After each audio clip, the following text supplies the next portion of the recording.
Guys আজকে আমরা যাচ্ছি কুমোরটুলি। তো চলো আমার সাথে তোমার সাথে দেখা হচ্ছে কুমোরটুলি একেবারে বাঙালি।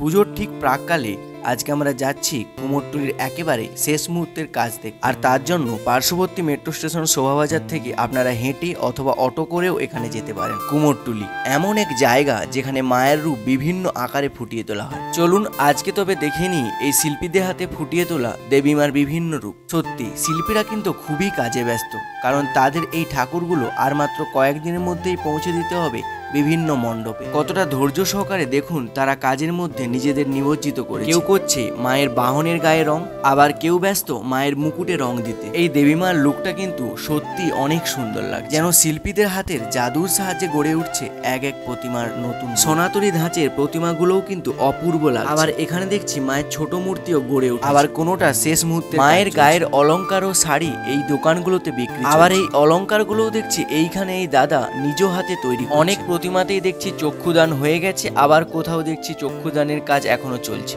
আবার এই জায়গায় শুধু গণেশ ঠাকুরগুলোই দেখ। যাই হোক, দাদারা খুব ভালোভাবে প্রতিমা গড়ে তুলুক আর পৌঁছে দিক প্যান্ডেলে প্যান্ডেল, আর ভরে উঠুক পুজো মণ্ডপ। সো আজকের ভিডিওটা এতটাই। যদি ভালো লেগে থাকে ভিডিওটাকে like, comment, share and subscribe করবেন চ্যানেলটি। দেখা হচ্ছে নতুন ভিডিওতে।